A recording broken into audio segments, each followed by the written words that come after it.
2.5 ವರ್ಷಗಳ ನಂತರ ಬೆಳ್ಳಿ ತೆರೆ ಮೇಲೆ ಬರಲು ಕಾಯ್ತಿರುವ ಕಿಚ್ಚ ಸುದೀಪ್ ಅವರ ನಟನೆಯ ಮ್ಯಾಕ್ಸ್ ಚಲನಚಿತ್ರಕ್ಕೆ ಅಭಿಮಾನಿಗಳು ಸಾಕಷ್ಟು ಕಾತರದಿಂದನೇ ಕಾಯ್ತಾ ಅಂತ ಹೇಳ್ಬೋದು.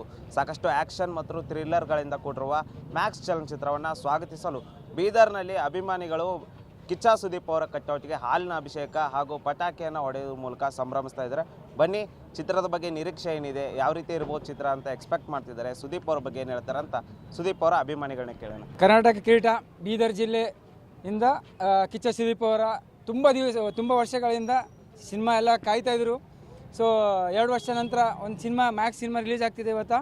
ಅದಕ್ಕೆ ಹನುಮಪಾಜಿ ಗೆಳೆಯರ ಬಳಗ ಬೀದರ್ ವತಿಯಿಂದ ಮತ್ತು ಎಲ್ಲ ಕಿಚ್ಚ ಸುದೀಪ್ ಬಳಗ ವತಿಯಿಂದ, ಎಲ್ಲ ಅಭಿಮಾನಿಗಳ ಬಳಗ ವತಿಯಿಂದ ಇವತ್ತೆಲ್ಲ ರ್ಯಾಲಿ ಮುಖಾಂತರ, ಬ್ಯಾಂಡು, ಆಮೇಲೆ ಆಟೋ ರ್ಯಾಲಿ, ಬೈಕ್ ರ್ಯಾಲಿ ಮುಖಾಂತರ ಕೇಕ್ ಕತ್ತರಿಸಿ ಹಾಲಿನ ಅಭಿಷೇಕ ಮಾಡಿ ಅಭಿಮಾನಿಗಳೆಲ್ಲ ಸಂಭ್ರಮಾಚರಣೆ ಮಾಡ್ತಿದ್ದಾರೆ. ಏನೇನು ನಿರೀಕ್ಷೆ ಇದೆ ಚಲನಚಿತ್ರದಲ್ಲಿ? 2.5 ವರ್ಷಗಳ ನಂತರ ಬರ್ತಾರೆ. UI ಫಿಲಮ್ ಕೂಡ ಕರ್ನಾಟಕದಲ್ಲಿ ಬಾಕ್ಸ್ ಆಫೀಸ್ ಹಿಟ್ ಮಾಡ್ತಿದೆ. ಈ ಸಮಯದಲ್ಲಿ ಕನ್ನಡ ಫಿಲಮ್ ಇಂಡಸ್ಟ್ರಿಗೆ ಒಂದು ಒಳ್ಳೆ ಚೇತರಿಕೆ ಸಿಗುತ್ತೆ ಅನ್ಸುತ್ತಾ? ಹೌದು, 100% ಎಲ್ಲ ಸಿನಿಮಾಕ್ಕೂ ಮೀರಿಸಿ ಇದೊಂದು ಸಕ್ಸಸ್ ಆಗುತ್ತೆ. ಕನ್ನಡ ಸಿನಿಮಾ ಮುಂದೆ ಬರ್ಬೇಕಂತ ನಮ್ಮ ಎಲ್ಲರದ್ದು ಆಸೆ ಇದೆ ಅಷ್ಟೇ. ಒಂದು 100 ದಿನ 100% ಓಡುತ್ತೆಂಬ ಎಲ್ಲ ನಮ್ಮ ಕಿಚ್ಚ ಸುದೀಪ್ ಏನು ಅಭಿಮಾನಿ ಬಳಗ ಅದ, ಅದು ಎಲ್ಲರೂ ನಿರೀಕ್ಷೆ ಇಟ್ಟಾರ. ಆ ರೀತಿ 100% ಓಡುತ್ತೆಂಬ ಎಲ್ಲರಿಗೆ ಗೊತ್ತದ. ಎಲ್ಲರ ಆರೈಕೆ ಏನದ ಓಡಲಿ ಎಂಬುದು ಒಂದು ಕಿಚ್ಚ ಸುದೀಪ್ ಬಳಗದ ಅಂದದ ಒಂದು ನಂಬಿಕೆ ಇಟ್ಕೊಂಡ್ರ ಅದು 100% ಆಗುತ್ತೆ ಅಂತ ಭರವಸೆ ಕೊಡ್ತೀವಿ. 2 ವರ್ಷಗಳ ನಂತರ ಬೇರೆ ಯಾವುದೇ ಪಿಕ್ಚರ್ ಇರಲಿ ಅದಕ್ಕೆ ಮೀರಿ ಮುಂದೆ ಹೋಗುತ್ತೆ ಎಂಬ, ಬೇರೆ ಭಾಷೆಗಳನ್ನು ಮೀರಿಸಿ ಕನ್ನಡ ಸಿನಿಮಾ ಮುಂದೆ ಓಡುತ್ತೆ.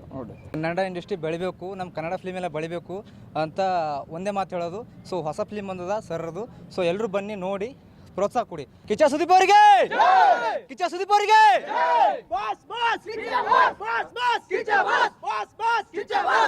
ಇದಿಷ್ಟು ಕಿಚ್ಚ ಸುದೀಪ್ಗಳ ಅಭಿಮಾನಿಗಳ ಮಾತಾಗಿತ್ತು. ಏನು ಕನ್ನಡ ಚಿತ್ರಗಳನ್ನ ಕನ್ನಡ ಚಿತ್ರಮಂದಿರದಲ್ಲೇ ನೋಡಿ ಕನ್ನಡ ಚಿತ್ರವನ್ನು ಬೆಳೆಸಿ ಅಂತ ಹೇಳ್ತಾ ಇದ್ದಾರೆ. ಎಷ್ಟೇ ಆಗಲಿ ನಮ್ಮ ಕಿಚ್ಚ ಸುದೀಪ್ ಅವರ ಮ್ಯಾಕ್ಸ್ ಚಲನಚಿತ್ರ 100 ಡೇಸ್ ಗ್ಯಾರಂಟಿ ಆಗ್ತದೆ ಅಂತ ನಿರೀಕ್ಷೆಯಲ್ಲಿದ್ದಾರೆ. ಬನ್ನಿ, ಅವ್ರ ನಿರೀಕ್ಷೆ ಏನಾಗ್ತದೆ, ಚಲನಚಿತ್ರ ಎಷ್ಟರ ಮಟ್ಟಿಗೆ ಓಡ್ತದೆ, ಚಲನಚಿತ್ರ ಯಾವ ರೀತಿ ಇದೆ ಅಂತ ಮುಂದಿನ ದಿನಗಳಲ್ಲಿ ನೋಡೋಣ.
ಶತಮಾನ ಕಡೆಯಿಂದ ಶುಭವಾಗಲಿ.